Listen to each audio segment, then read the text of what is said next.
Bienvenidos todos a la serie de seminarios de Marfund. Muchísimas gracias por acompañarnos en esta edición. El día de hoy vamos a conversar sobre por qué son importantes las zonas de recuperación pesquera para la restauración de las pesquerías. El objetivo de este seminario es brindar un panorama sobre el estado de las pesquerías en el sistema arrecifal mesoamericano y analizar las zonas de recuperación pesquera como una herramienta estratégica. Vamos a conocer qué son, dónde están operando y de qué manera generan impactos ecológicos y pesqueros positivos para la región. Este es nuestro primer seminario de 5 que vamos a estar desarrollando entre el 2026 y 2027. Esperamos poder tener un segundo seminario en noviembre de este año y luego los otros 3 durante el 2027, por lo que les invitamos a mantenerse informados de nuestras redes sociales. Antes que nada, una pequeña explicación. El seminario cuenta con interpretación. En los controles de Zoom abajo encontrarán un botoncito que habla de interpretación y en este ustedes pueden seleccionar el idioma de su interés. Y si solo quieren escuchar el idioma seleccionado, pues por favor entonces dirigirse a donde silencian el audio original para así solo escuchar un solo idioma. Luego, algunas reglas básicas del seminario. Marfund fomenta un espacio de aprendizaje y respeto en este espacio. Solicitamos que por favor sus micrófonos y cámaras estén desactivados durante el seminario para evitar interrupciones. Por favor, quienes gusten, escriban su nombre completo, su país y organización de donde se encuentran para que los podamos ubicar y conocer desde dónde nos están acompañando. Entonces pueden dirigirse al chat del Zoom y anotar ahí sus datos. También solicitamos que puedan colocar sus preguntas o comentarios en el chat. Les pediremos que por favor se limiten a los temas relacionados con la presentación y al final de las ponencias, de las 3 ponencias que tenemos el día de hoy, vamos a estar trasladando las preguntas a nuestros ponentes correspondientes. Las opiniones expresadas son responsabilidad exclusiva de los ponentes y no representan necesariamente la opinión o posición de Marfund.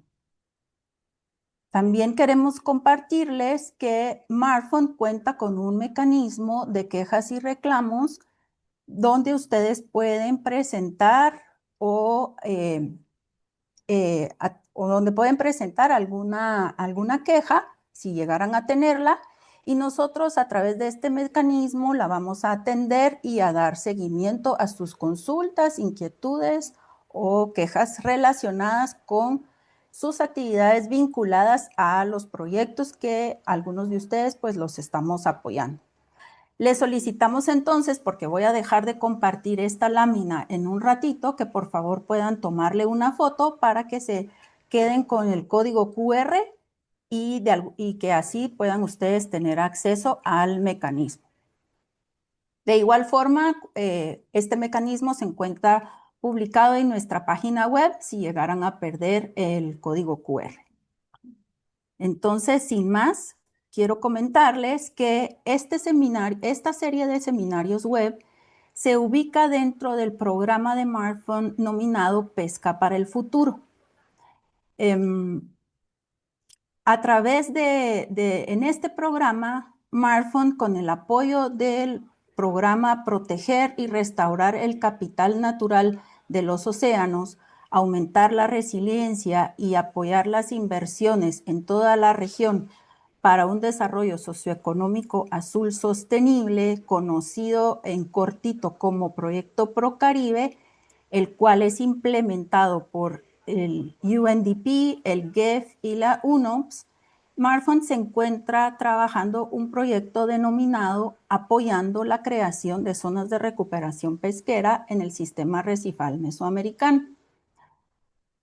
Este proyecto tiene como objetivo fortalecer la conservación del SAM y sus recursos asociados mediante el establecimiento y la mejora de zonas de recuperación pesquera, promoviendo la protección de áreas estratégicas para la biodiversidad y la sostenibilidad de las pesquerías. Entonces, es a través de este proyecto que el día de hoy nos complace iniciar con nuestra serie de webinars. Tenemos 3 ponentes muy importantes en la región que nos van a colaborar compartiendo sus conocimientos. Como nuestro primer ponente, quiero presentarles al doctor Abel Antonio Carías. El doctor Carías es director regional de la Organización del Sector Pesquero y Acuícola del Istmo Centroamericano, OSPESCA. Es un experto beliceño que cuenta con más de 14 años de experiencia multidisciplinaria en pesca, acuicultura, biología marina y gestión de recursos naturales en los sectores gubernamental, académico, privado y de consultorías. El doctor cuenta con un doctorado en pesca y acuicultura afín por la Universidad de Auburn, donde su investigación doctoral exploró agentes biológicos para combatir la septicemia entérica en el bagre.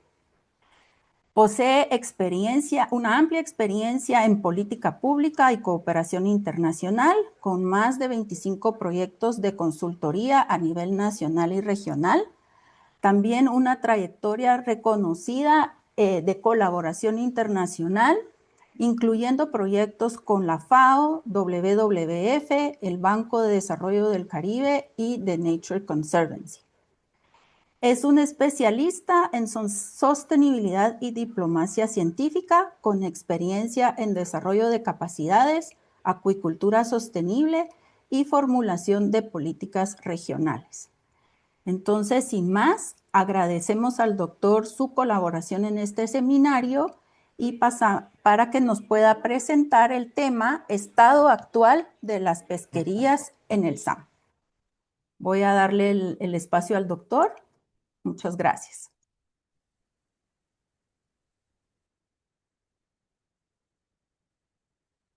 Muchas gracias, Ana Beatriz. ¿Me confirma, por favor, si me escuchan bien? Sí, escuchamos bien. Solo hay que poner su presentación en modo presentación. Perfecto. Gracias. Ok. ¿Están viendo modo presentación? Sí, así es. Excelente. Entonces, bueno, primeramente agradecerles a ustedes por la invitación. Es un placer estar conmigo aquí desde Ospesca. Les doy las buenas tardes al público. Hoy les voy a presentar el estado actual de las pesquerías en el SAM. Entonces, sin más, procedo. Antes de que presente sobre ese tema, si me permiten un segundito. Quiero hablarles un poquito sobre OSPESCA. OSPESCA es la organización del sector pesquero y acuícola del Istmo Centroamericano, aunque ahora hablamos de la organización del sector pesquero y acuícola de los países miembros del SICA. Esto porque geográficamente uno de nuestros miembros, República Dominicana, no es, digamos, del Istmo Centroamericano. OSPESCA fue establecido en 1995 por medio del Acta de San Salvador y en diciembre de 2014 se oficializó lo que fue la creación de su dirección regional especializada. Esta dirección regional especializada en los temas de pesca y acuicultura, es donde yo estoy acá en San Salvador, las oficinas de OSPESCA. Esta dirección regional, como mencioné, es adscrita directamente a la Secretaría General del SICA. Y esto es muy importante porque por medio de ese mecanismo fortalece su nivel operativo y jerárquico.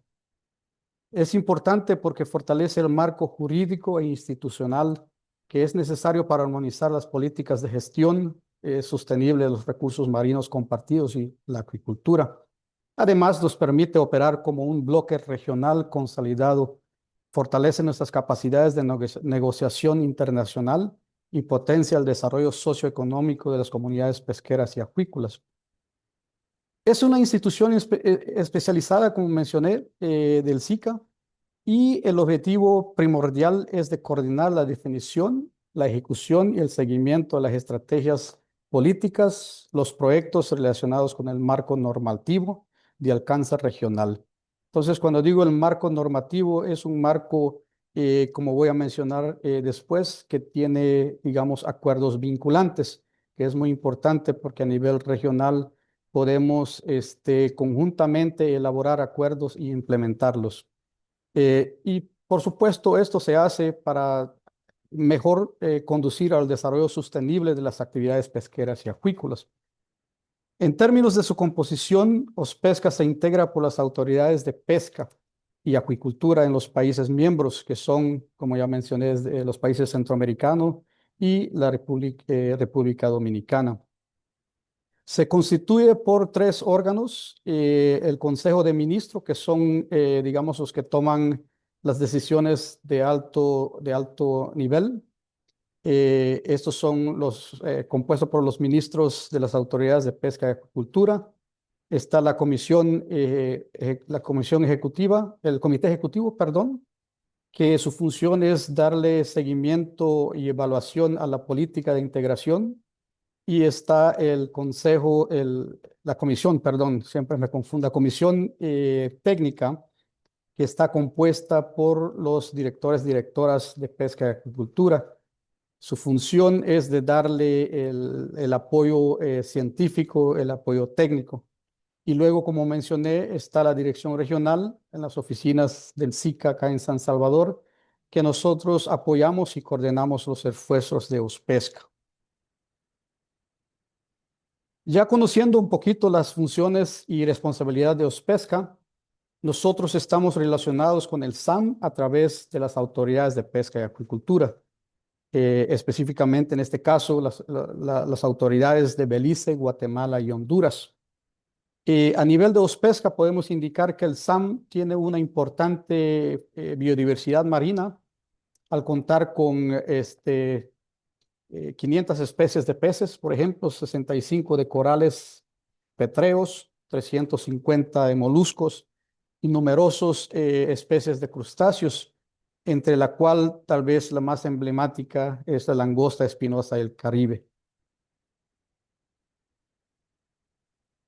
De acuerdo a la información que tenemos, o por lo menos la información disponible, los ecosistemas coralinos aportan un 10% de la producción pesquería mundial, siendo que en el SAM aportan a esta producción 68 especies de peces, entre ellos pargos de la familia Ludjanidae, meros, la familia Serenidae, como ya mencioné, la langosta espinosa del Caribe, el caracol rosado, el pepino de mar, que son, digamos, las especies más importantes pesqueros y de valor comercial. Y por supuesto hay bastante más especies de importancia. Aquí podemos ver algunas de esas especies, aparte de los que ya mencioné, en particular el pargo y el mero. Hay otras especies como las sierras, las lisas, las sardinas, los petos, tiburones y rayas, que son también de importancia comercial en el SAM. De acuerdo con el reporte Arrecife Mesoamericano, este es el referente a la evaluación de la salud del ecosistema del SAM 2024, se cuenta en términos de pescadores con 9.994, cifras que estamos viendo un aumento, específicamente el caso de México a comparaciones de números anteriores.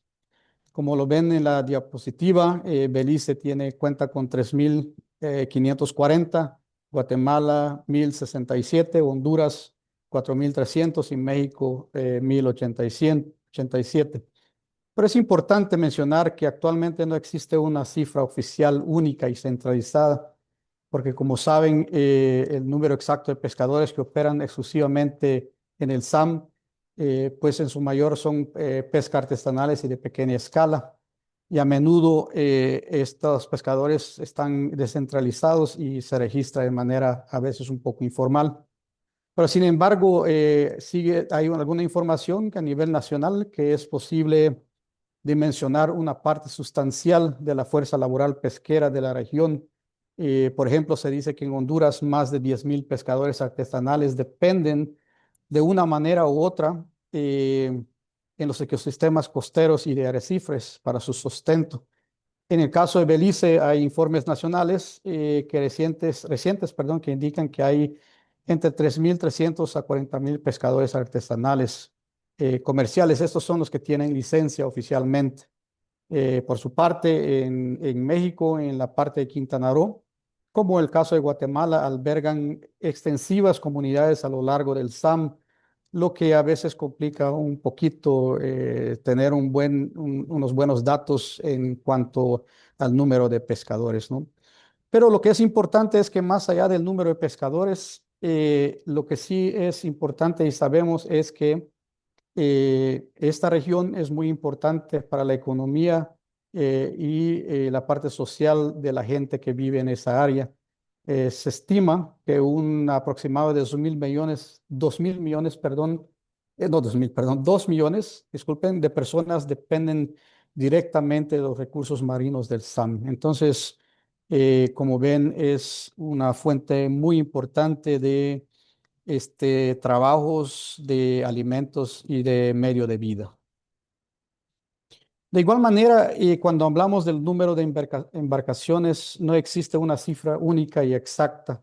Tenemos allí algunos datos que indican que en la región SAM, más del 95% de la flota pesquera son lo que le llamamos flota artesanal, que son embarcaciones menores. Típicamente se trata de lanchas de fibra o de vidrio o de madera que suelen ser de 10 a 12 metros de eslora, típicamente operado por 2 a 4 pescadores. La flota industrial, pues hablamos de embarcaciones mayores de 15 metros, es mínima realmente en la zona de los arrecifes y obviamente suelen estar restringidas a las áreas protegidas. Lo que sí podemos decir que, por ejemplo, los números que ven en la pantalla, en el caso de Honduras, estos son unas embarcaciones un poquito más grandes de las que realmente conocemos como pequeñas.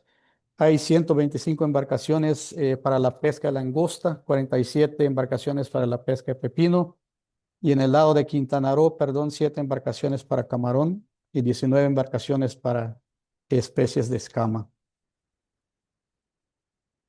De acuerdo con cifras de la FAO para Belice, Guatemala y Honduras, así como cifras de la CONAPESCA para el lado de Quintana Roo, podemos ver que en términos de volumen de pesca, en cuanto a peso vivo, se han mantenido relativamente magnitudes similares por los últimos 4 años.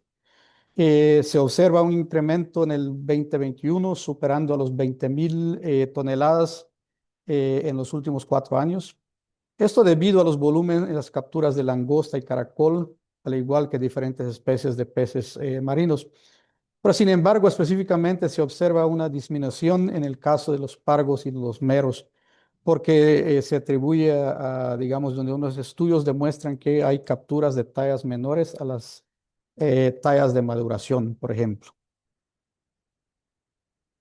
En términos de aporte de la pesca, la región SAM, según estudios realizados en el marco del proyecto Reef Resilience and Risk Financing for the Greater Caribbean, la pesca en el área del SAM aporta 183,2 millones de dólares americanos. Como ver en la pantalla, se distribuye por lo siguiente, representa un 54,3% que corresponde a Honduras, 23% a Guatemala, el 12% a Quintana Roo y el 10,7% a Belice.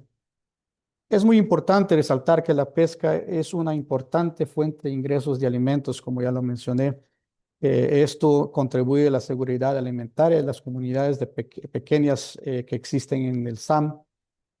Y a su vez, la pesca se asocia con otras actividades como el turismo. Por eso mencioné antes que es difícil determinar el valor específico porque pues hay otras actividades en conjunto que incrementan ese valor. La pesca es regulada en términos de normativas que pudiéramos hablar. Las pescas es reguladas por diferentes normativas, esto es a nivel internacional, a nivel regional y a nivel local. Como vemos en la diapositiva, perdón, en áreas del Caribe, se relacionan a nivel internacional los establecidos, por ejemplo, en el marco de la FAO, como es el Código de Conducta para la Pesca Responsable, las directrices voluntarias para lograr la sostenibilidad de la pesca a pequeña escala, que se conocen como las directrices PPE, y aquellas recomendaciones de la Comisión de Pesca del Atlántico Centro Occidental, conocida como COPACO en español. A su vez, en la pesca de grandes pelágicos, cuentan con las normativas establecidas en la Comisión Internacional para la Conservación del Atún Atlántico, conocida como ICAT por sus siglas en inglés. A nivel regional, contamos en el marco de OSPESCA y su modelo de gobernanza sobre la base del artículo 22 del Protocolo de Tegucigalpa. Menciono este artículo porque este artículo establece que las decisiones tomadas por las autoridades máximas, que es el Consejo de Ministros competentes de Pesca y Acuicultura de los países miembros, esos acuerdos que ellos toman son de carácter vinculantes o de carácter obligatorio de cumplimiento. En esos reglamentos que tenemos de obligatorio cumplimiento, tenemos 11. Como ven también en la diapositiva, estos se relacionan a los siguientes temas. Tenemos reglamentos sobre el registro pesquero y acuícola, sobre el ordenamiento de la pesca de la langosta del Caribe, sobre el monitoreo satelital de embarcaciones de pesca, sobre la provisión de aleteo de tiburones, el uso de dispositivos excluidores de tortuga en la pesca del camarón marino. Hay un reglamento en relación al avistamiento de tiburón ballena, uno a la prevención y erradicación de pesca ilegal, y también tenemos reglamentos sobre las medidas sobre el estado rector del puerto en área de ordenamiento. También contamos con reglamentos para la prevención y control de enfermedades. Este es en el cultivo de camarón marino, sobre el uso de subproductos de la pesca para la elaboración de galletas dulces saladas a base de harina de pescado, y el Código de Ética para la Pesca Responsable, Pesca y Acuicultura Responsable.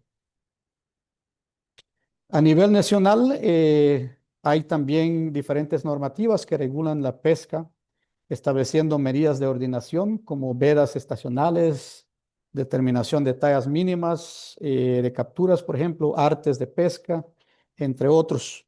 Ahí en la diapositiva vemos las normativas nacionales, como es el caso de Belice, Ley de Recursos Pesqueros de 2020.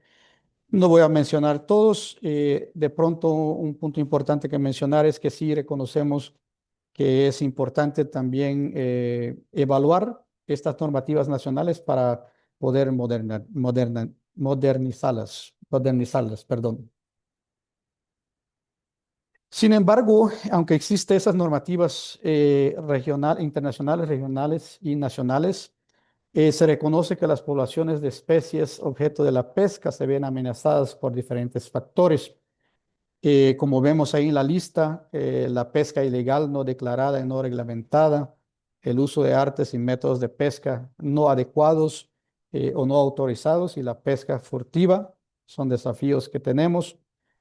Esas actividades realizadas en zonas como los efectos de la navegación por pérdida de lubricantes, por ejemplo, y el turismo irresponsable. Entre otros, hay aspectos de importancia como la contaminación por aguas residuales. A la vez, las problemáticas de contaminantes por plásticos, por ejemplo, y más reciente, el incremento del impacto del sargazo. Esos son, claramente se reconocen como desafíos que hay que abordar.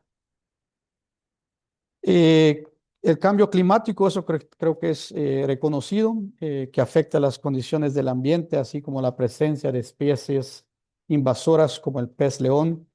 Digamos, son temas adicionales que son importantes reconocer como desafíos en la región.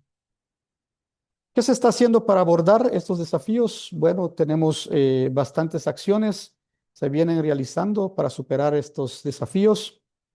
Por ejemplo, voy a mencionar algunas y ahí los pueden ver en la diapositiva. Tenemos medidas de ordenación basadas en los datos colectados y la evidencia científica. Se está trabajando en el fortalecimiento de las capacidades institucionales y del sector productivo mediante capacitaciones e intercambios de lecciones aprendidas, por ejemplo, el mejoramiento de la gobernanza a través de trabajos conjuntos, estableciendo desarrollo de zonas de pesca responsable y de comités de pesca. Estamos trabajando el uso de equipos y artes de pesca amigables con el ambiente, la participación en redes nacionales e internacionales y la gestión de programas y proyectos, hojas de rutas, por ejemplo.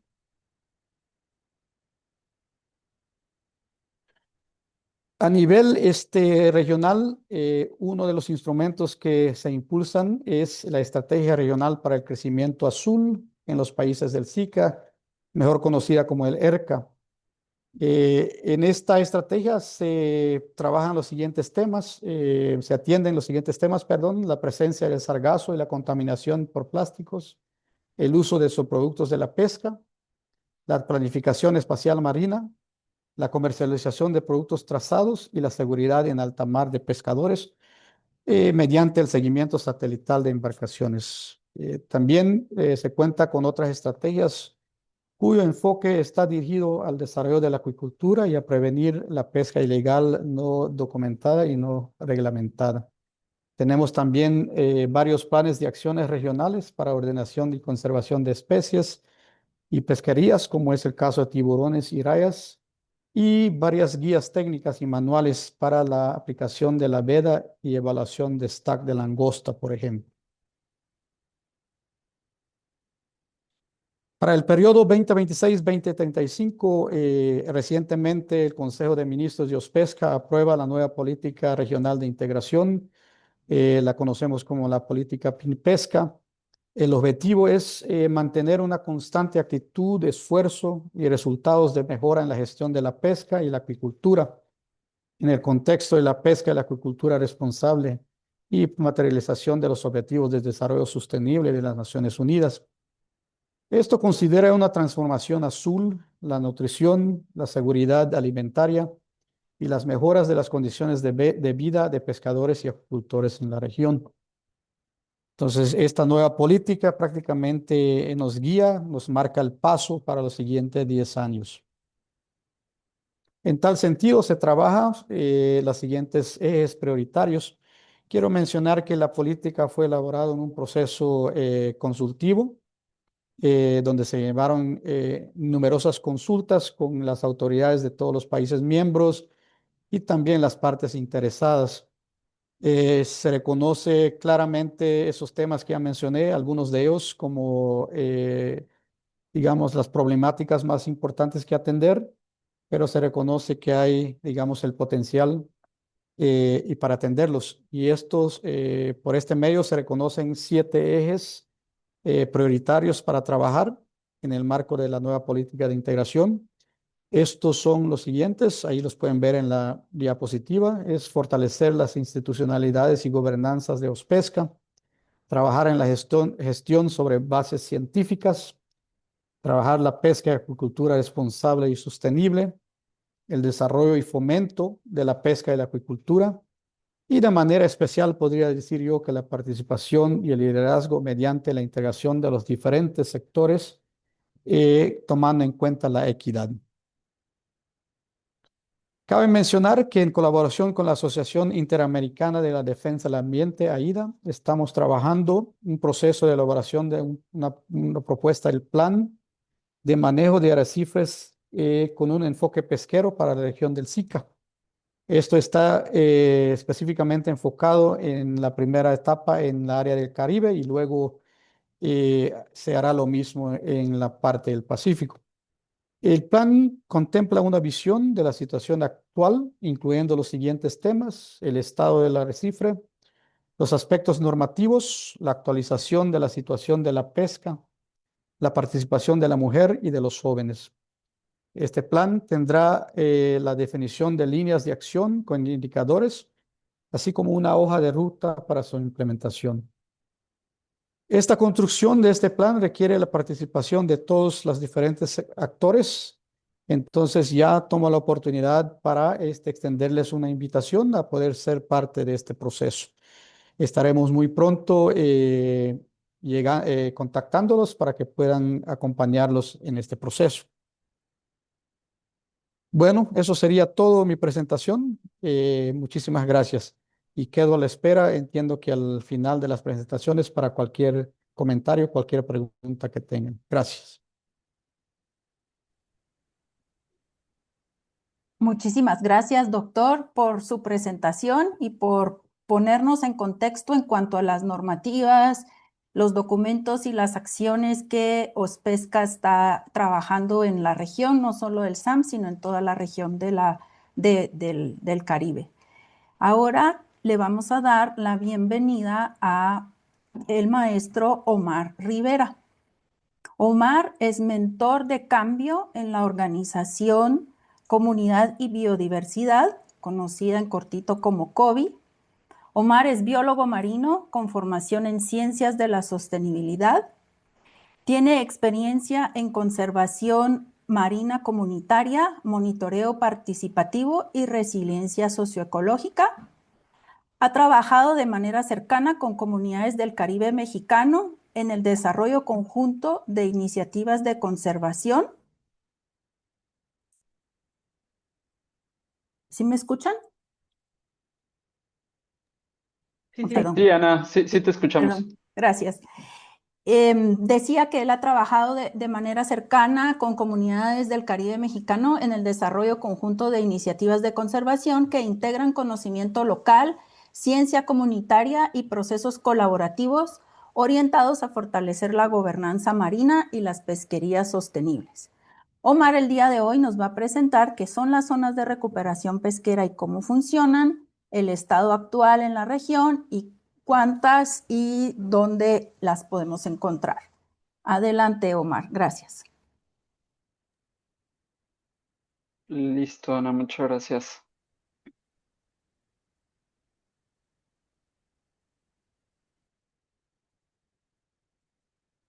Solo si me confirman que ya estamos viendo la presentación en grande, les agradeceré mucho. Sí, ya adelante.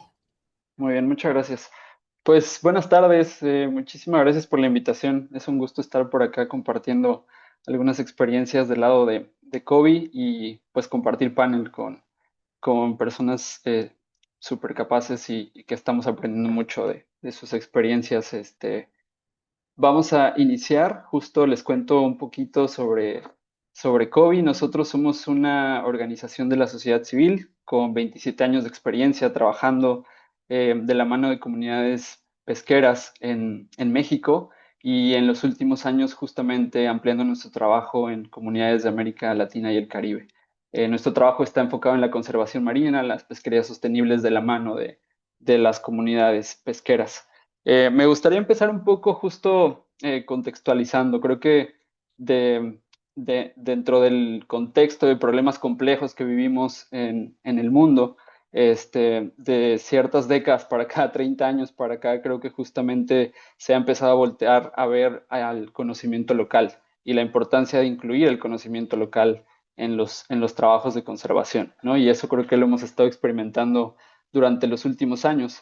Y menciono esto porque justamente creo que las herramientas de conservación, las áreas de conservación marina, históricamente se diseñaron bajo esquemas como los conocemos, ¿no? De arriba hacia abajo, donde justamente pues existía la exclusión y donde se imponían restricciones sin la participación ni consulta de las comunidades o de los usuarios locales, ¿no? Y muchas veces esto generaba ciertos conflictos y bajo cumplimiento de la norma. Y aquí es a donde surgen herramientas justo como las ZRPs, ¿no? Por ahora llamémosle así. Ahora definimos un poco justo cómo es que se les llaman en los países del SAM. Pero precisamente entendemos que estas herramientas vienen de abajo hacia arriba. Y aunque precisamente son polígonos delimitados para promover la recuperación y restauración de recursos pesqueros, pues justo vienen del acuerdo participativo de las comunidades, ¿no? Entonces, cuando empezamos a cambiar un poco esta perspectiva de cómo protegemos al mar de la gente y empezamos a hablar de cómo empoderamos a la gente para proteger el mar, pues empiezan a surgir estas herramientas de manejo. Entonces, de manera general, justo el objetivo de estas herramientas, de estas zonas de recuperación pesquera, pues es restaurar la biomasa pesquera y proteger hábitats críticos, ¿no? Esto tratando de asegurar beneficios socioeconómicos y seguridad alimentaria en un largo plazo. Y pasa algo que justamente al recuperar estas poblaciones suceden dos fenómenos biológicos donde justamente están las zonas de recuperación pesquera, ¿no? Entonces tenemos efectos de desborde en las que precisamente hay emigración de juveniles y adultos hacia zonas donde sí está abierta la pesca. Y tenemos este efecto también de reclutamiento, donde tenemos exportación de larvas por corrientes marinas hacia el resto de la región, ¿no? Entonces, precisamente hablando de estas como ecorregiones, creo que viene perfecto empezar a contextualizar el SAM, ¿no? Y sabemos que el SAM es una misma región caracterizada por este sistema recifal que nos une. Y precisamente cada país que conforma el SAM creo que ha adaptado estas herramientas de acuerdo a la realidad nacional, ¿no? Pero conservando este espíritu participativo que les comentaba al inicio, ¿no? Entonces, si nos vamos como país por país, pues básicamente en México tenemos las zonas de refugio pesqueros que justamente operan como estas herramientas de manejo temporales regidas bajo la ley de pesca y bajo la ley, la NOM 049, que tienen la característica de que son impulsadas directamente por las cooperativas pesqueras en alianzas con organizaciones de la sociedad civil, ¿no? Pero el empuje y quienes promueven estas zonas son las cooperativas pesqueras, ¿no? En Belice, justamente tenemos las zonas de reabastecimiento, ¿no? Y esto es importante porque justo están dentro de una política nacional. Y en esta política nacional, justamente toda el agua territorial se zonifica para evitar el libre acceso y se otorgan derechos territoriales de la pesca, ¿no? Si nos vamos un poco más hacia el sur, pues tenemos justo Guatemala, donde están las zonas de recuperación pesquera. Si se fijan, justo aquí son las mismas iniciales, pero tenemos las zonas de recuperación pesquera, en las que precisamente aquí se establecen mediante convenios de comanejo entre comités de pesca comunitarios, pero también las autoridades gubernamentales, tanto de las áreas protegidas como las autoridades de pesca. En Honduras, por otra parte, también se les conoce como zonas de recuperación pesqueras y justamente estas están también bajo acuerdos de comanejo que precisamente vinculan a patronatos y comités de pescadores con autoridades de áreas naturales protegidas y autoridades forestales, ¿no? Entonces, es un paseo así como un poco general sobre cómo es esta herramienta en los países del SAM. Y justamente creo que aquí les dejo un cuadrito como para que entendamos pues estos nombres oficiales de los instrumentos con carácter participativo, quiénes son las autoridades que regulan principalmente y cuál es este enfoque de implementación. Un poco ya acotado a la parte del Caribe mexicano, me gustaría contarles un poco desde la experiencia de lo que ha sucedido con las zonas de refugio pesquero aquí en México. En este momento, existen 10 polígonos vigentes de zonas de refugio pesquero y tenemos 8 polígonos caducados. Ahora les cuento un poquito más. Bajo las normas mexicanas, podemos tener zonas de refugio pesquero de 4 tipos: total permanente, total temporal, parcial permanente y parcial temporal. Cuando hablamos de estos tipos de refugio pesquero, si recuerdan quiénes son los que promueven estas zonas, pues justamente son las cooperativas pesqueras. Entonces, la intención de que existan estas alternativas de refugios pesqueros se basa en cuáles son las prioridades para las cosas que identifican las cooperativas pesqueras en sus sitios, ¿no? Entonces, si hay prioridad de conservar una especie en específico, se toman las medidas pertinentes y se adecúa a la modalidad de refugio pesquero que ellos requieran. Entonces, les cuento un poquito sobre cuáles son los refugios pesqueros que en este momento existen en el SAM, en la parte de Quintana Roo. Y nos vamos un poco con Punta Allen, que justamente una de las cooperativas pesqueras que se llama Pescadores de Vijachico, promueve este refugio pesquero en 2016 y este refugio pesquero está enfocado en proteger al mero del Caribe. Y estos dos sitios, estos dos polígonos, tienen la característica de que son sitios de agregación. Justamente un poco más al sur de la región tenemos a otra cooperativa, que es la cooperativa Cozumel, con uno de los refugios pesqueros más antiguos, digamos, en México, junto con otro refugio pesquero en Baja California Sur. Fueron los primeros que se decretan en el país en el 2012 y es una pequeña red de 8 refugios, 8 polígonos dentro de esta bahía, justamente trabajada por la cooperativa Cozumel, y esto está en la reserva de la biosfera de Siancán. Si nos vamos un poco a cómo es que ha funcionado el trabajo con los refugios pesqueros, creo que es importante mencionar que se ha generado información a través de la participación comunitaria. Y se ha generado información, se han generado datos desde las capacidades que se han fortalecido de los pescadores, ¿correcto? Entonces, estamos hablando que a lo largo de los años, en los refugios pesqueros, justo hemos trabajado con monitoreo biológico, en lo que, en lo que les comentaba, que precisamente las cooperativas pesqueras se enfocan pues es en las especies de interés para ellos, ¿correcto? Entonces, en este proceso de llevar a cabo campañas de monitoreo biológico, nos centramos en las especies que son de interés para las cooperativas, para los grupos comunitarios. Entonces, si se dan cuenta, pues este es un ejemplo de una serie de datos que tenemos desde hace más de 10 años en las que precisamente cada año estamos trabajando con las cooperativas pesqueras para tener información clave sobre el estado de salud de las pesquerías que manejan. Otra de las cosas importantes es que a lo largo de este camino, pues hemos entendido que hay ciertas variables que entender en estos refugios pesqueros. Entonces hemos entrado a trabajar también con monitoreo oceanográfico en colaboración con las cooperativas pesqueras para entender las condiciones de estos sitios. Otra de las cosas es que a lo largo del trabajo, precisamente, hemos notado que se vuelve importante innovar en términos de herramientas que puedan permitir una fácil obtención de datos sin comprometer la calidad de información. Entonces hemos innovado a lo largo de los años para implementar tecnologías que puedan explicarnos la información que sucede en estos sitios.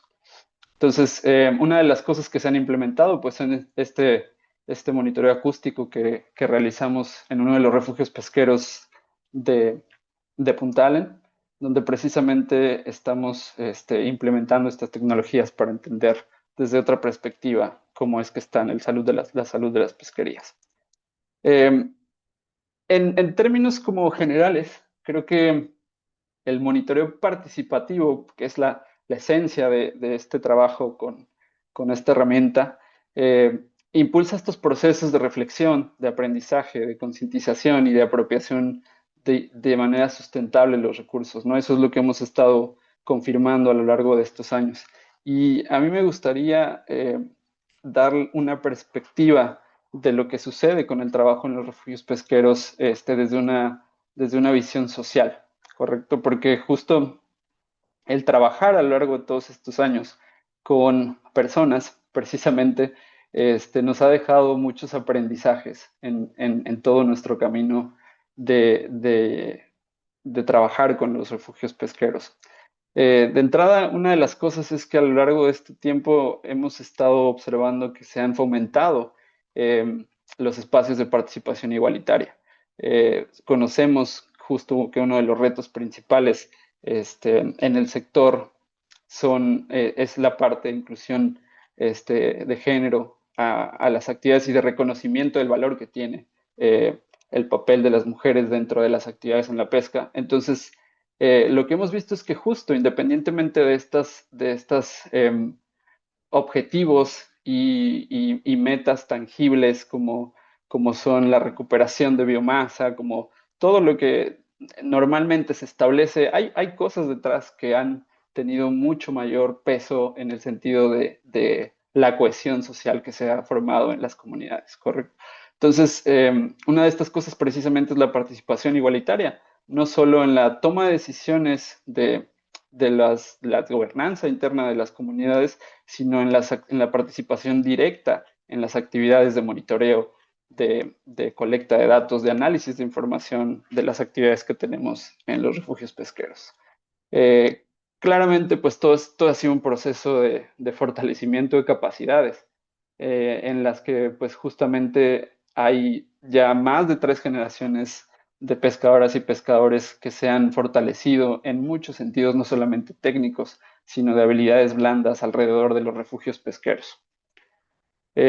Aquí pongo un ejemplo justamente de todo esto que les comento que viene detrás, ¿no? De lo que implica trabajar en torno a los refugios pesqueros. Esto es uno de los primeros, si no el primer centro de investigación comunitaria que existe aquí en Quintana Roo. Particularmente este es del grupo de monitoreo comunitario de Punta Allen, en el que pues gracias a justo este interés, este involucramiento de la cooperativa, de los actores clave de la comunidad, pues han estado empoderándose y en este momento realizan actividades directamente sin necesidad tal cual del acompañamiento de una ONG, ¿no? Como en un principio. Y pues creo que una de las cosas claves que suceden también en torno al cómo han operado las zonas de refugio pesquero es que pues no solo en México, sino en los otros países del SAM, hemos platicado con toda la experiencia que han tenido en Guatemala, en Honduras, ya no son nuevas las personas que han estado involucrados en esto. Ya tenemos pescadoras y pescadores que en este momento capacitan a nuevas personas para transferir ese conocimiento que adquirieron hace 12, 13 años que inició todo esto de los refugios pesqueros y que ahora justamente están tratando de plantar esa semilla para las nuevas generaciones. Y creo que en este momento es un buen punto para reflexionar, porque precisamente creo que con este objetivo de empezar a ver esto de manera regional, hay muchas cosas que han sucedido, que hemos aprendido y que creo que podemos compartir entre países con esta visión del SAM. Creo que hay varios retos que hemos identificado en México y que precisamente consideramos importantes compartirlos con quienes realizan estos esfuerzos en otros países del SAM y de Centroamérica, justamente, de Latinoamérica en general. Y es que lo he listo aquí, ¿no? Lo hemos notado, los recursos, el trabajo de los monitoreos, el trabajo que gira en torno a los refugios pesqueros tiene un costo. Y creo que el hecho de considerar planes a largo plazo, cómo es que van a mantenerse los esfuerzos una vez que ciertos fondos o que ciertas organizaciones salgan, es crucial, ¿no? Y eso es uno de los retos que hemos estado observando en los últimos años. Eh, ya lo mencionaba Abel, hay problemas directos del cambio climático en las comunidades pesqueras, hay factores económicos externos que no necesariamente tienen que ver con de repente las organizaciones de la sociedad civil que colaboran con las cooperativas, sino que son mismas efectos de la actividad económica per se, ¿no? Como temas con compradores, temas con pesca ilegal, y todas esas cosas de cierta manera terminan incidiendo en las acciones y el trabajo en torno a los refugios pesqueros, a las zonas de recuperación pesquera. Para ir cerrando, creo que ya desde una visión amplia, creo que el reto, uno de los retos regionales para empezar como a permear hacia los aprendizajes con los otros países, es que justamente las leyes respalden permanentemente estos esfuerzos comunitarios, ¿no?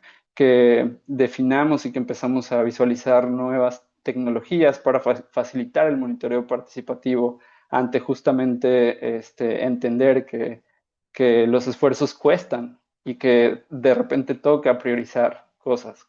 Y entonces eso es importante, pensar en la diversificación justa para los ingresos de las familias que están en torno a estas acciones de conservación también son bastante importantes. Y creo que creo que en términos de si visualizamos un rompecabezas, lo que les decía, ¿no? Creo que hay varias cosas que podemos aprender de cada país del SAM, como para poder, creo yo, justo pensar en seguir construyendo estas herramientas que son bastante exitosas y que justo independientemente de lo que son el objetivo, como les mencionaba, la restauración, la recuperación de especies, también tiene un paquete de construcción de capacidades y cohesión social muy importante.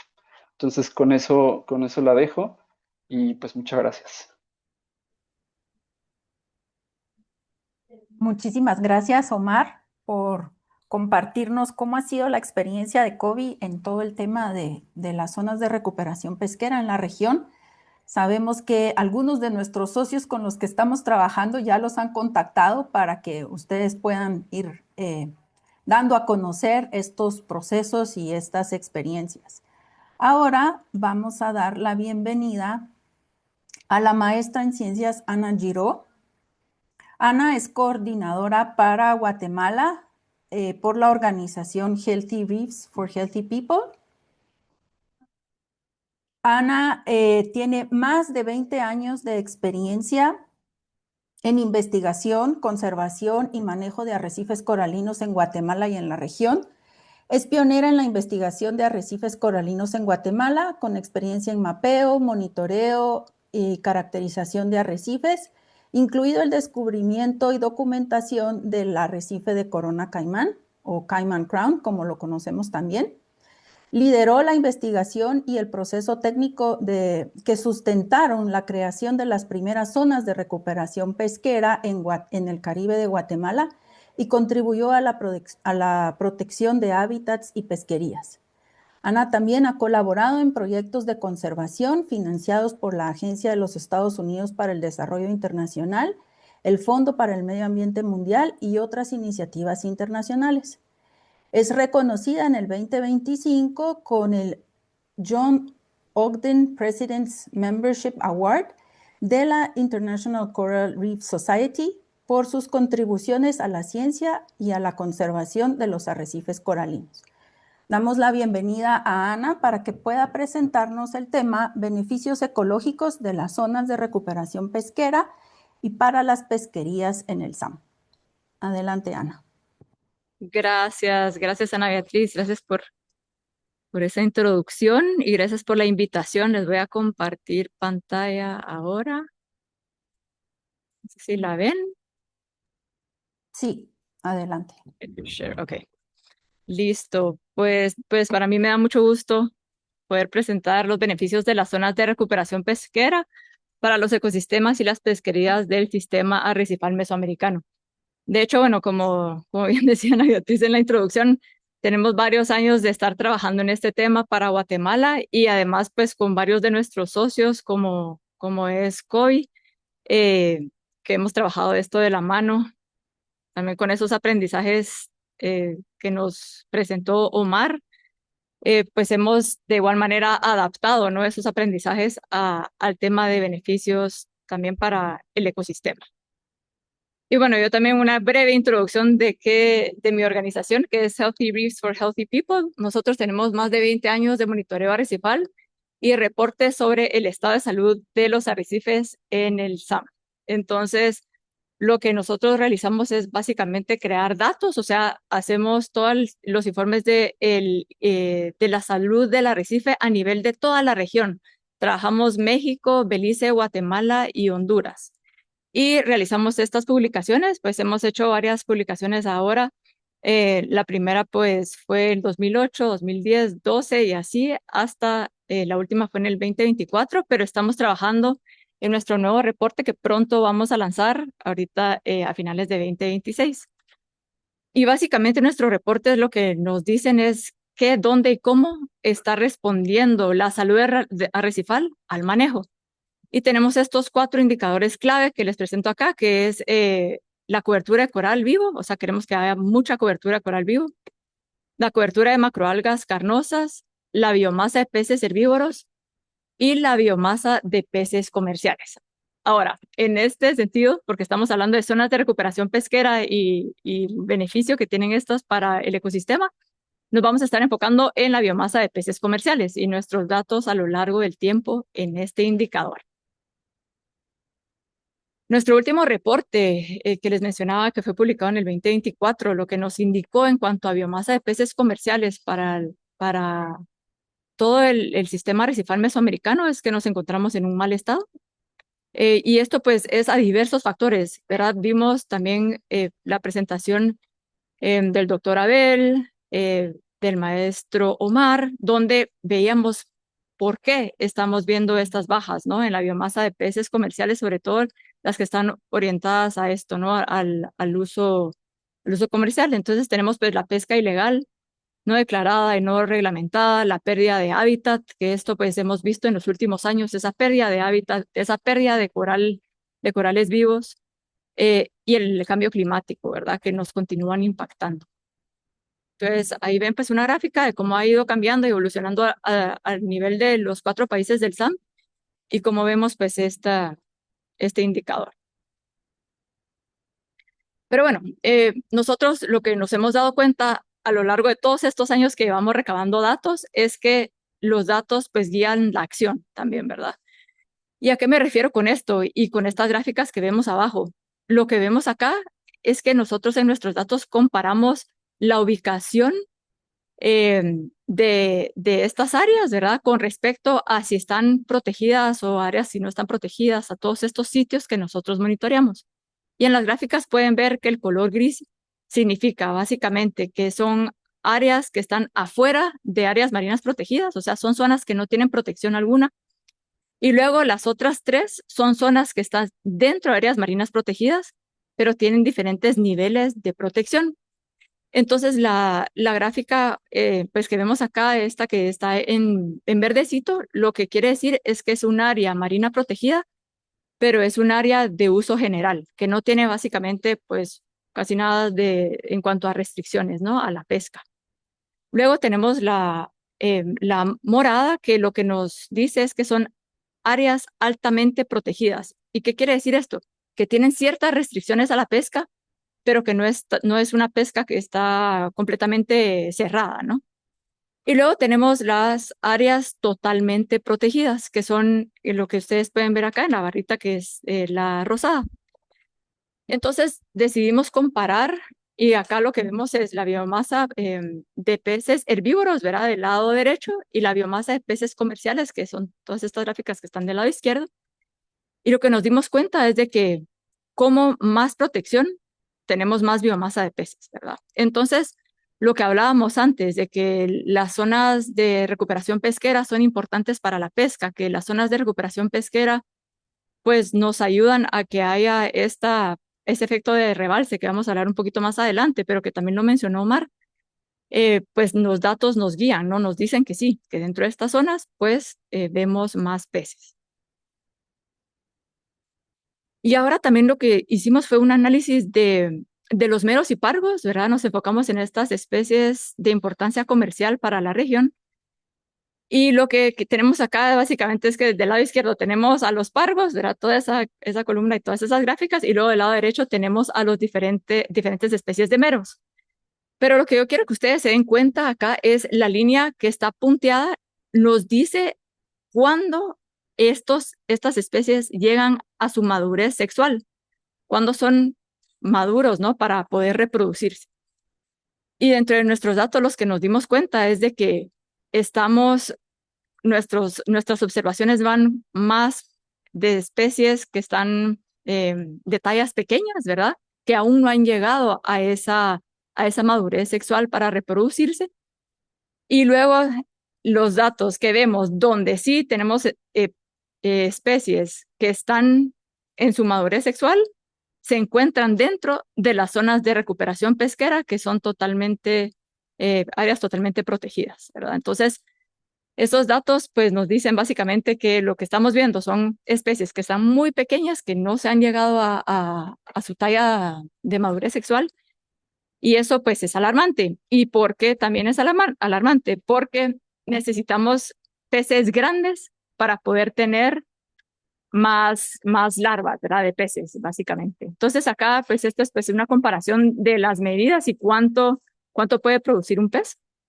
Y tenemos, por ejemplo, acá es pues un ejemplo del pargo gris, pero básicamente un pargo gris de 60 centímetros produce 10 veces más que uno de 30, ¿verdad? Entonces, un mero de 60 produce 10 veces más que uno de 40. Entonces, nos interesan que tengamos estos peces grandes, porque además de que tenemos más larvas, ¿verdad? De peces y tenemos pues más peces que van a volver a recuperar pues nuestros arrecifes en este caso.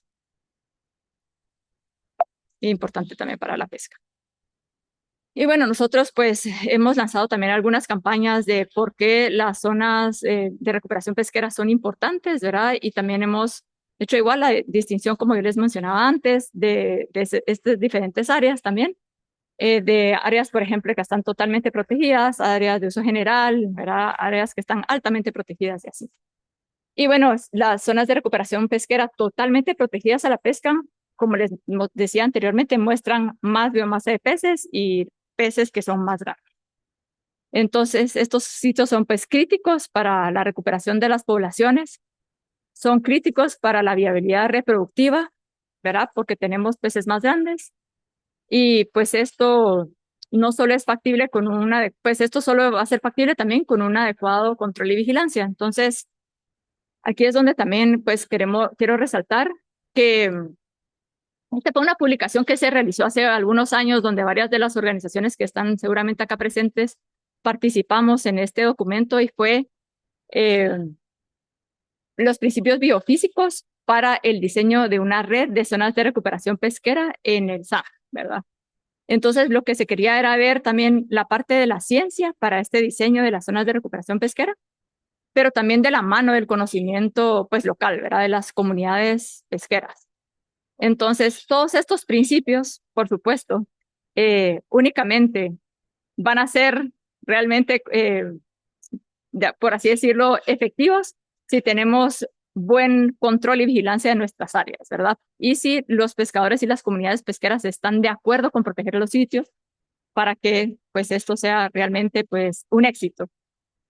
Y bueno, entonces en cuanto a los principios, se abordaron diferentes principios que vimos que eran importantes, que era pues la representatividad del hábitat, la diversificación de los riesgos, la protección de los hábitats críticos y las especies que son especiales, lugares que son únicos, el tamaño del área que también importa, el espacio entre las áreas, ¿verdad? Donde tenemos estas zonas de recuperación pesquera, pero qué tan alejada está una de la otra, el lugar y la duración en el tiempo de las áreas, la protección también de las zonas que son resistentes y resilientes ante los efectos del cambio climático y la mitigación de las amenazas externas al área. Entonces, pues acá les voy a presentar algunas nada más, pero básicamente lo que hace una zona de recuperación pesquera es que tenemos un área que cerramos, ¿verdad? A la pesca, pero aparte de eso, hay un buen control y buen control y vigilancia, pero estas áreas se establecen en lugares que son súper importantes, ¿verdad? Puede ser una zona de agregaciones reproductivas de peces, ¿verdad? Que son zonas donde los peces se juntan en determinadas épocas del año para reproducirse. Puede ser una zona o hábitat clave, ¿verdad? Como es un arrecife coralino que está súper bien, ¿verdad? En su estado de salud y demás. Entonces lo que vemos es de que tienen más probabilidad de ser beneficiosas si se establecen en un adecuado lugar y que tengan un buen control y vigilancia para tener este efecto pues de rebalse que queremos y que realmente veamos un beneficio a las pesquerías en las zonas también aledañas a nuestros sitios.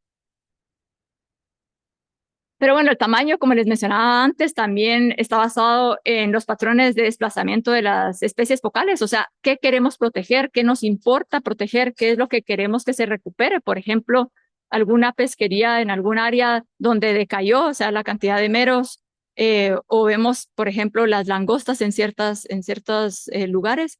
O sea, ¿qué es lo que queremos, no? Proteger, ¿qué es lo que queremos recuperar? ¿Qué es lo que queremos nuestro objetivo focal de estas zonas de recuperación pesquera que queremos establecer? Entonces, no es solo decir, bueno, yo voy a establecer una zona de recuperación pesquera y seguramente me va a funcionar perfecto y voy a tener muchos peces, ¿verdad? Y va a haber este efecto rebalse. No, pues depende mucho el diseño que les mencionaba antes. Depende mucho el área, depende mucho también qué especies son las que queremos recuperar y demás. Y en ese sentido también pues es importante ver la conectividad, ¿verdad? Y las zonas de recuperación pesquera. La conectividad, por ejemplo, pues tenemos que ver que las zonas de recuperación pesquera se encuentren suficientemente cercanas muchas veces para permitir ese desplazamiento de las especies focales entre hábitats.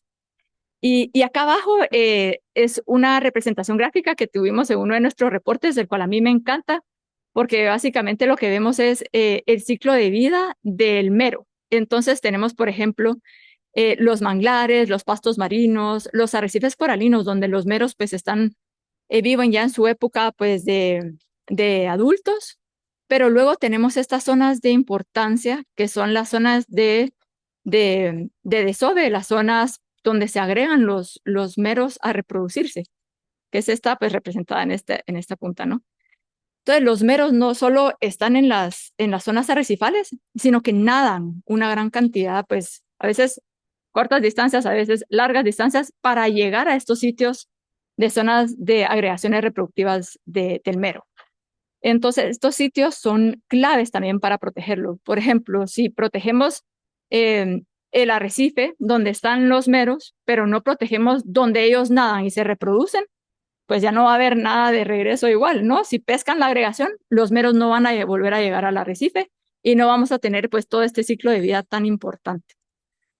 Y entonces acá quería también mencionar un poco sobre la conectividad, pero aparte de eso, pues también los otros ecosistemas clave, que son, por ejemplo, los manglares, y hemos tenido un 20% de pérdida de manglares y sobrepesca, que también son graves implicaciones para los peces comerciales. Y otras amenazas que tenemos, que son, por ejemplo, el desarrollo costero, la contaminación, la sobrepesca, pues el cambio climático, ¿verdad? Entre otras. Y bueno, pues eso, ¿no? Las zonas de recuperación pesquera pues nos ayudan a mantener esa conectividad establecida en zonas clave, ¿verdad? Si tenemos nuestra zona establecida en zona clave. También pues lo que les mencionaba sobre las agregaciones reproductivas de peces, esta parte es sumamente importante, son áreas de crianza de desove, entonces pues proteger estas son súper importantes porque son bien vulnerables a la pesca. Y eso, pues, una adecuada protección tiene que venir de la mano también con un adecuado control y vigilancia, ¿verdad? Para que haya ese efecto de rebalse, pues ayudando a recuperar las poblaciones de peces o las poblaciones de las especies que nos interesan, básicamente recuperar en las áreas también cercanas. Esta también es una infografía que sacamos también en uno de nuestros reportes donde bueno, nuestros reportes, para mencionar, es que los hacemos de la mano con nuestros socios, no solo es Healthy Reefs que lo realiza, sino que va de la mano con más de 74 socios que tenemos a nivel de la región.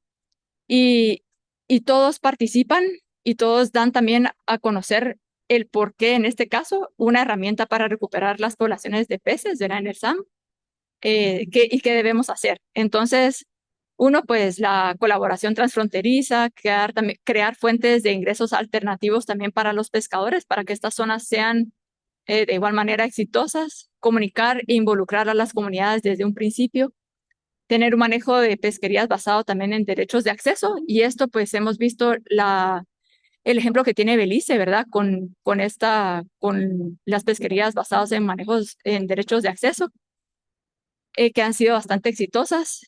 Luego, pues promover el consumo y venta de mariscos que sean sostenibles, proteger a los peces de importancia comercial, realizar monitoreos, proteger las zonas de agregaciones reproductivas de peces y salvaguardar estos hábitats pues críticos, ¿no?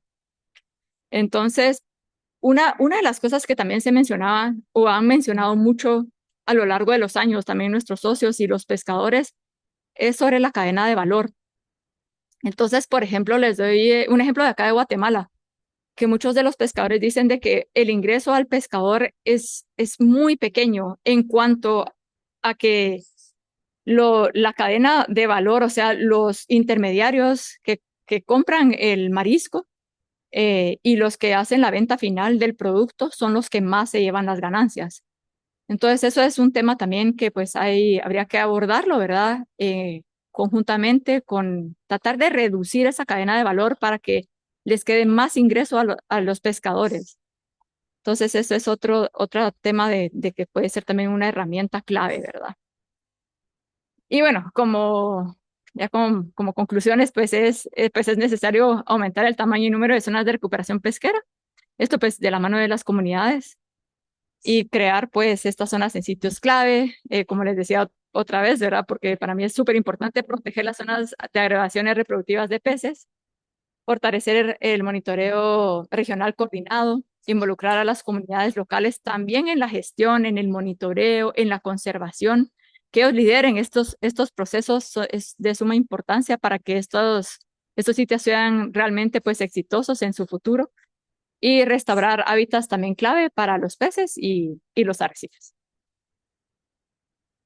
Y bueno, en inglés es It Takes a Village, pero básicamente se necesita todo un pueblo, ¿no? De personas bien informadas que unen esfuerzos para influenciar activamente en la salud del sistema arrecifal mesoamericano y pues en toda esta red que tenemos también de zonas de recuperación pesquera, ¿verdad? A lo largo del sistema arrecifal mesoamericano. Y como les decía, nosotros trabajamos con una red de socios a nivel de la región y pues estos pues son los logos de ellos, ¿verdad? Y darles de igual manera las gracias y quedo atenta también si tienen alguna pregunta. Muchísimas gracias, Ana. Gracias también por tu presentación y por todo el trabajo que HRHP ha realizado en la región, ¿verdad? Entonces, ahora vamos a dar paso a las preguntas. Y en el chat tenemos que desde redes sociales nos consultan para COVID. Con la experiencia de COVID en el tema de establecimiento de zonas de recuperación pesquera, más o menos cuánto tiempo les ha tomado llegar a establecerlas y si es mucho tiempo, ¿cómo hacen para que los pescadores no se desanimen durante este proceso? Omar, ¿estás por ahí? Sí, hola, hola. Gracias por la pregunta. Bueno, justo, pues creo que en voy a prender mi cámara. En algún momento de la presentación les contaba, pues que justo de los refugios pesqueros que tenemos en México, desde el 2012, 2016, hemos estado trabajando con los primeros, entonces, pues han sido procesos, no de corto plazo, y eso es lo que siempre, cuando hablamos en las comunidades y llegamos con este tema, es uno de los temas centrales, ¿no? Los resultados que pueden llegar a verse, no van a suceder de un día a otro, ¿no? Entonces, eso es algo importante que sí tratamos de comunicar. Y también lo conté un poco, ¿no? Creo que ha habido para una de las cooperativas con las que colaboramos ya 3 generaciones de pescadoras y pescadores que han estado justo involucradas, ¿no? Y creo que eso es clave, respondiendo a la pregunta, para mantener estos esfuerzos, para mantener el ánimo, para mantener el interés. Creo que el involucrar a juventudes, el involucrar a personas que originalmente creías que no se iban a acercar, te puedes llegar a una sorpresa muy interesante, ¿no? Entonces eso nos ha pasado, y siempre una de las cosas que ha sido clave, porque no viene solo eso, es entender la gobernanza interna de las comunidades y el respaldo en este caso que involucra, por ejemplo, las cooperativas y cómo se organizan ellos mismos, ¿no? Entonces, estas dos cosas creo que han sido importantes para mantener los esfuerzos en estos años. Muchísimas gracias, Omar. También nos pregunta Nadia, ya sea para Ana o para Omar, quien guste responder, o ambos, ¿cuál es la realidad de la dinámica y o impacto entre las cooperativas pesqueras versus las empresas comerciales más grandes en la extracción de recursos pesqueros alrededor de las zonas de recuperación en la región? En el, ¿sí? Sí, bueno, la parte pues de las empresas y comerciales, nosotros, y hablo pues para Guatemala, ¿no? Pero hay algunas empresas, ajá, comerciales, pero no se visibilizan como comerciales, sino que también es como una pesquería de pequeña, mediana escala, por así decirlo. Entonces, sí, siento que a veces no sé si lo que hablaba de la cadena de valor tiene mucho que ver ahí, ¿no? Porque para los pescadores de pequeña escala, o sea, los pescadores que nosotros les llamamos pescadores artesanales, eh, versus los pescadores, o sea, con una gran flota pesquera comercial, pues claro, o sea, tiene un impacto, ¿no? En Guate, por ejemplo, tenemos una flota de camaroneros, por poner un ejemplo, ¿no? Una flota de camaroneros. No es una pesca, o sea, los barcos no son tan grandes, pero igual el impacto es bastante grande, ¿no? Porque es una pesquería de arrastre. Entonces lo que se hace es de que se han hecho como unos pactos también entre los pescadores de camaroneros con los pescadores artesanales, de rotación de áreas, por ejemplo, o que no entran los pescadores de arrastre a ciertos lugares, ¿no? Donde están los otros pescadores artesanales y así. Em, pero bueno, sí, la pesca comercial, por ejemplo, de arrastre de camarón, pues sí tiene un mayor impacto en cuanto a, y hablando de la parte, pues, de ecosistemas, ¿no? Entonces, sí, y siento que uno es eso y la otra es la parte de la cadena de valor, de tratar de disminuir la cadena de valor para que el pescador artesanal tenga más ingresos, ¿no? Porque a veces la parte de pesca comercial, pues, tienen esa cadena de valor un poco más resuelta que un pescador artesanal. Entonces, pues ahí también. Muchas gracias, No Ana. sé, Omar, ¿quieres agregar algo? Sí, eso iba a mencionar.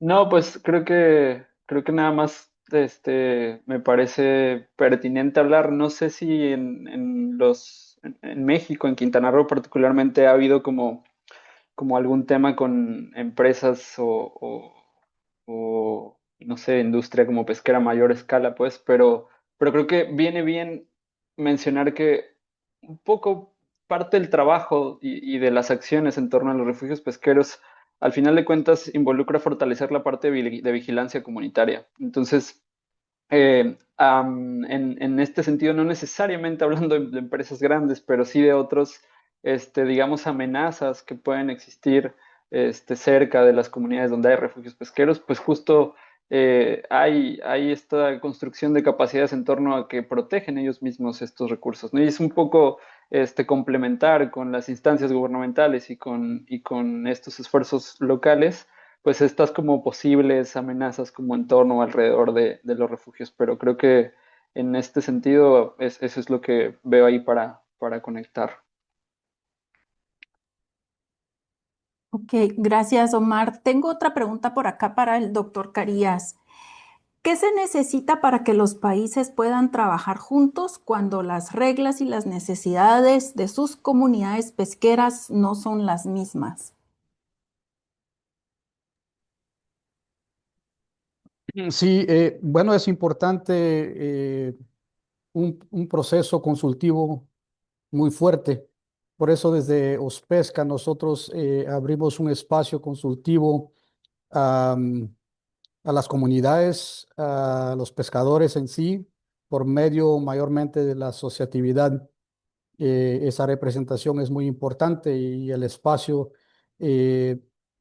espacio está abierto y ellos son partes de todo el proceso de trabajo, inclusivamente el proceso de la elaboración de las políticas, que es prácticamente lo que guía, digamos, nuestras actividades en temas pesqueros y acuícolas. Entonces, yo creo que es importante ser inclusivos, reconocer que compartimos recursos, pero también que hay, digamos, algunas situaciones específicas, un poquito diferentes en la región. Y bueno, si reconocemos eso, yo creo que eso es la importancia de cómo Pesca trabaja. Muchas gracias, doctor. Y una última por acá, para Ana. ¿Qué tanto puede ser el efecto de rebalse de una zona de recuperación pesquera en las áreas aledañas? ¿En qué porcentaje, dependiendo del tipo de zona que sea ecológicamente hablando? Dependiendo, ajá. Sí, bueno, justo depende las especies también, ¿verdad? Que vamos a tener este efecto de rebalse, pero sí se ve el efecto rebalse después de cierto tiempo que tenemos nuestra zona de recuperación pesquera establecida, con un buen control y vigilancia, en una zona que sabemos que va a ser de importancia, ¿no? Para los peces. Y es impresionante ese efecto rebalse, o sea, hay datos, ¿no? Que muestran de un 53% de un efecto rebalse, dependiendo de qué especies, a zonas aledañas de nuestra zona, ¿no? Entonces sí son exitosas estas zonas y este efecto rebalse en estas zonas aledañas. En realidad hay hasta imágenes, ¿no? De drones donde está la zona de recuperación pesquera y donde están las embarcaciones pescando justo o sea, en este borde, ¿no? De las zonas, eh, aprovechando ese efecto rebalse, ¿no? Que hablamos nosotros, pero sí. Y en cuanto al SAM, siento que también la parte de larval, ¿no? La parte larval, la parte de dispersión, también que Omar lo mencionó, de este efecto rebalse, no solo pues de las especies ya que están juveniles adultas, sino que de estas larvas en cuanto a nuestros ecosistemas y esta conectividad que hablábamos, también es de suma importancia.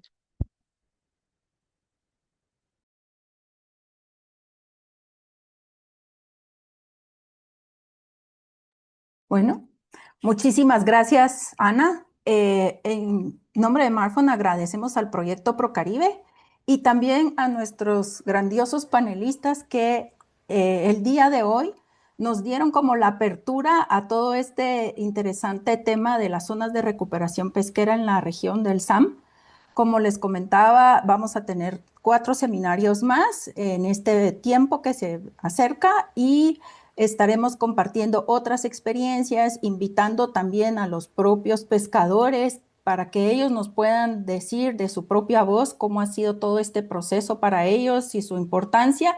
Entonces, agradecer al doctor Carías, al maestro Omar y a la maestra Giró por su participación. Un gusto haberlos visto y los invitamos a que estén atentos a nuestras redes. Les deseamos una feliz tarde.